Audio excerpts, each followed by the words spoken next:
Tumikit yung isa, guys. Umupo na siya. Lumaki na siya. Ingredients, guys. Mayroon tayong milk, brown sugar, 1 egg, vanilla essence, cocoa powder, all-purpose flour, baking soda, baking powder, and what else? A pinch of salt. 1 egg, diba? Meron? Inulit ko lang ba? Bahala na kayo eh. Lalagay ko na lang sa description below ang ibang ingredients na nakalimutan kong sabihin kasi nabubulol na ako. Tapos dito pang halo-haloin na natin ang ating mga ingredients at tapos imikos-mikos na natin yan. Pero imimix na natin pero huwag natin i-overmix kasi hindi siya applicable. Parang ganun. Oh, ganun.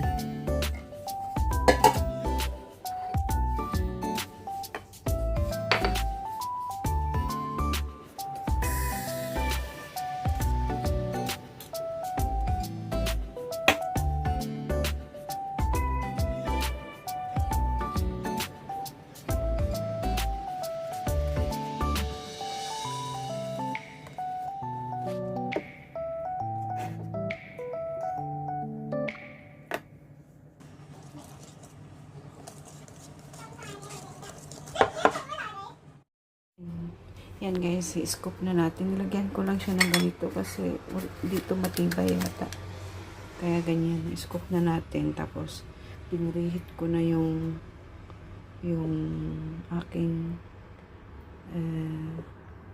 sana all air fryer. Sa air fryer ko lang siya iluluto. I-scoop ko muna. Kailangan hindi daw siya puno.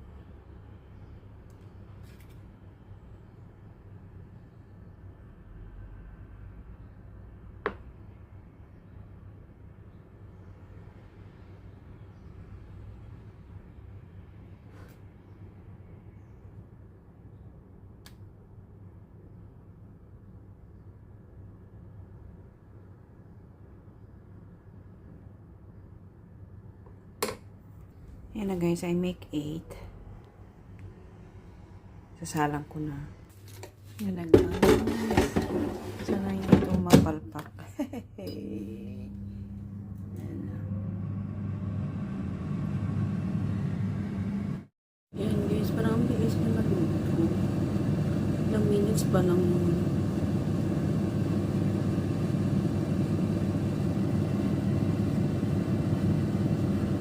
40 degree lang nga yan. Nakikita ko siya nagda-dry siya. This one is okay na guys. Kasi ano oh. Kaso lang na-deform siya kasi tabingi yung side. Pero okay naman. Nag-deform lang siya kasi hindi siya naayos maigi. Ayun. Ayan guys, natabingi siya kasi hindi maganda itong ilagay ko kasi dito.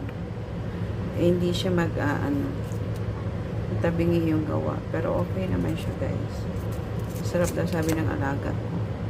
Ayan na siya. Spongy siya. Oh. Diba? Galing. Siyempre titikman natin.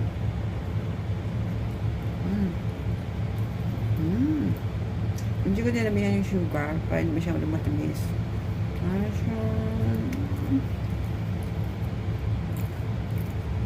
Hindi na siya masyadong matamis. Bouncy siya na parang dark chocolate. Parang galing.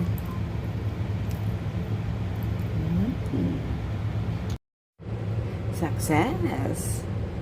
Thank you for watching. Hindi siya palpak.